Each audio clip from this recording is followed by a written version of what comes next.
Olá, eu gostaria de falar hoje com vocês sobre uma questão que tem sido colocada em algumas conversas que tenho, sobretudo a respeito dessas críticas que eu tenho feito ao espiritismo e sobretudo, ao movimento espírita. Algumas pessoas, elas têm entendido isso como uma negação do espiritismo, da doutrina espírita, da existência de uma consciência que sobrevive ao corpo e até mesmo como uma certa guinada materialista. E eu acho justo que eu deixe claro algumas questões, sobretudo porque permanece em mim um respeito muito profundo por uma série de questões que me tornaram o que sou hoje, e tudo isso em função da crença que eu tive durante muito tempo em muito dos pressupostos espíritas.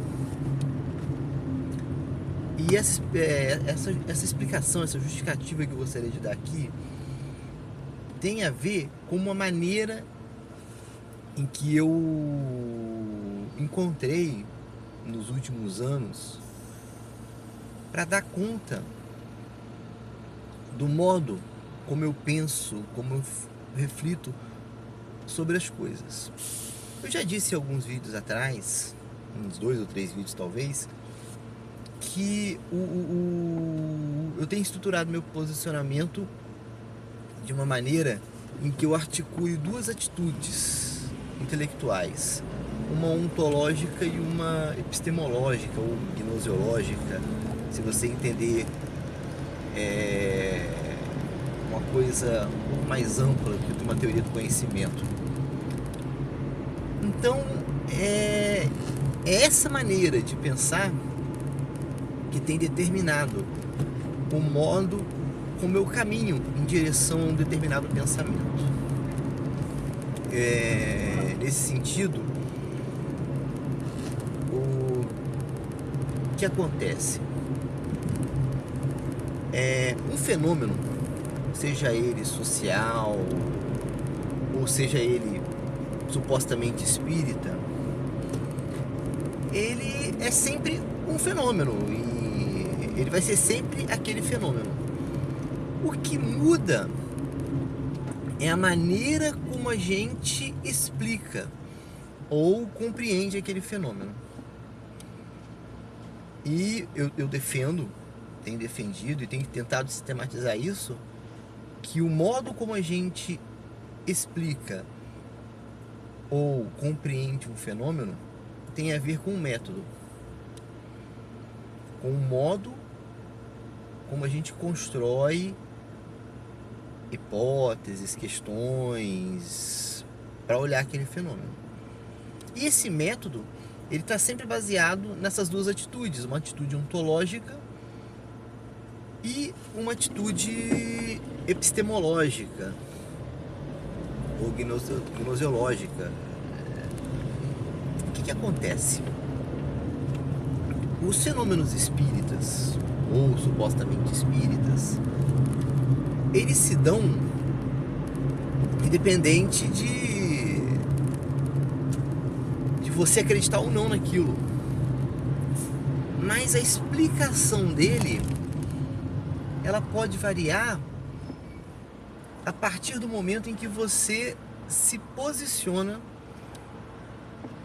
de uma determinada forma em relação ao fenômeno. Os espíritas, por uma série de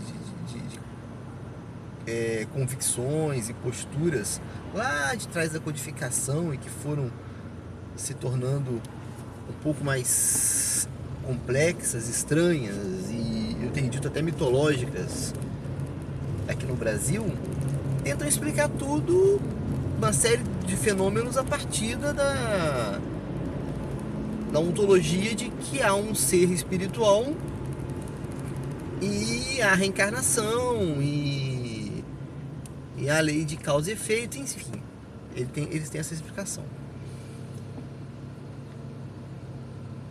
E esse posicionamento ontológico e epistemológico faz com que os espíritas atribuam, por exemplo, aos fenômenos da psique, que foram amplamente estudados por Jung, a partir de um outro pressuposto ontológico e epistemológico, eles chegam a atribuir que, por exemplo, Jung era médium e que as manifestações do inconsciente, os arquétipos, e, enfim,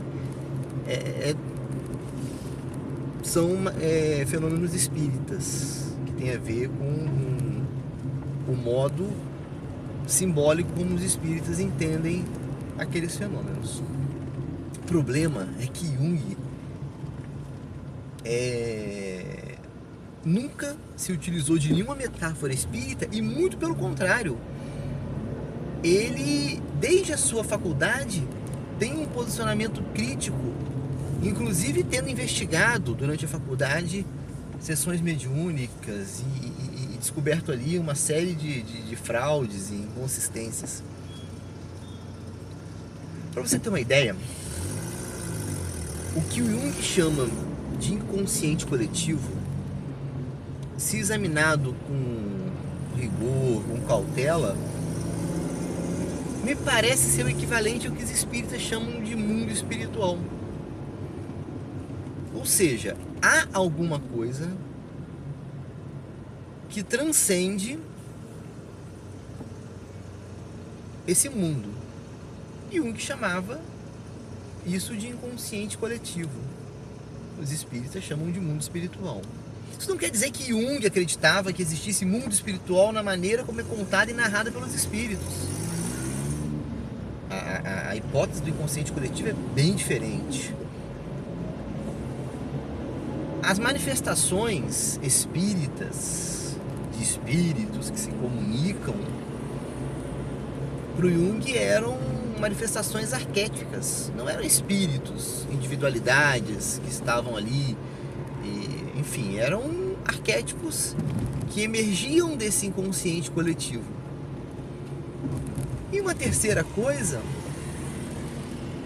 é a questão da mediunidade. Jung desenvolveu uma técnica chamada imaginação ativa, que é o equivalente ao que os espíritas chamam de mediunidade. Só que tanto o inconsciente coletivo, quanto os arquétipos e quanto a imaginação ativa, eles têm pressupostos ontológicos e gnoseológicos distintos dos pressupostos espíritas. Observem, o fenômeno pode ser o mesmo, e provavelmente é o mesmo, mas os pressupostos que sustentam o método, no Jung, o método seria a imaginação ativa, e nos espíritas o método seria a mediunidade. Eles são baseados em pressupostos ontológicos e gnoseológicos diferentes. Então, o que eu quero dizer com isso? Que o fenômeno, no caso espírita, ou um fenômeno qualquer, ele pode ser o mesmo, só que a maneira como a pessoa que está investigando olha é diferente. E isso é uma questão que merece um pouco de cautela.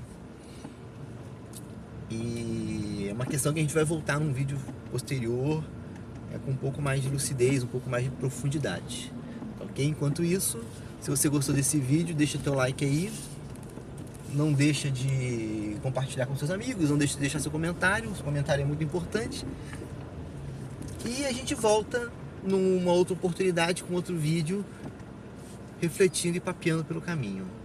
Um abraço e boa tarde.